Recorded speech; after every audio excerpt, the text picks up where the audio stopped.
scores of men and women marched along Main Street Georgetown Sunday in recognition of this year's International Women's Day. Among them were First Lady Mrs. Arya, Minister within the Ministry of Housing and Water, Susan Rodrigues, British High Commissioner to Guyana, Mrs. Jean Miller, and U.S. Ambassador to Guyana, Ms. Sarah Ann Lynch. Addressing the gathering, Mrs. Ali said government will ensure women empowerment by providing opportunities for women and girls to acquire knowledge and skills. We need to keep fighting. On one front, we need to routinely engage in activities like these, which amplify the role of women in society and raise awareness about the issues which affect us. On the other hand, we as women and leaders must continue to create opportunities to support the advancement of other women and girls. Our fight will be long and brutal. It will continue to face resistance from every corner where patriarchy raises its head. But we must remain steadfast and unshakable. It is only by doing that will gender equality be achieved and victory guaranteed. Mrs. Ali said it's up to Guyanese to advocate and fight for women's rights. Both the UK and US ambassadors shared similar sentiments. And it's so important that we celebrate this day every year. It's to celebrate the achievements of women.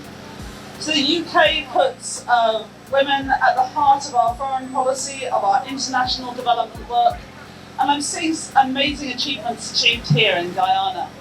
Whether it's in politics, whether it's in business, whether it's in arts, whether it's in civil society, women are doing amazing work here.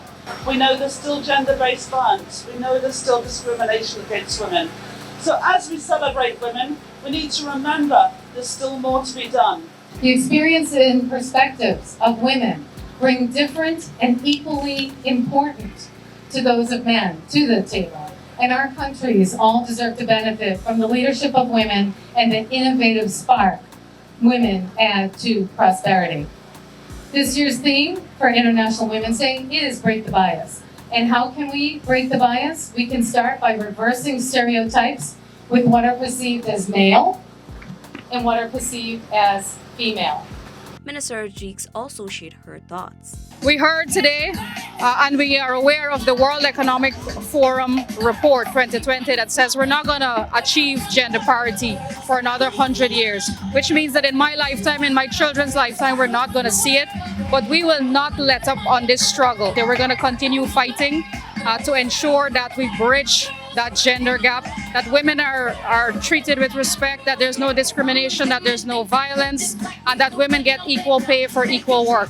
So we're going to continue that fight, and as many times as we've been here before, we're going to continue to be here every single year, not to reminisce on the past, but to keep building on the progress that we've made so far.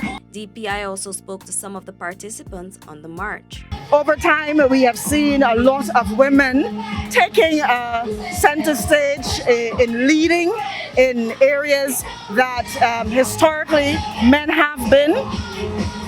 And it's quite an impression, especially today. I see the response to this activity. I am really impressed by the women, by the response. I'm happy that Guyanese from all walks of life came out to be a part of this historic moment. I am quite certain that as we move forward as a country and as a people under the One Guyana umbrella, that women especially, we too will lead in the uniting of our country and of our people. It's amazing to see so many women and men come out today. I was blown away. I think today is just a special day, but to be honest, I think every day is Women's Day. International Women's Day is being celebrated under the theme Gender Equality Today for a Sustainable Tomorrow, with the campaign theme #BreakTheBias.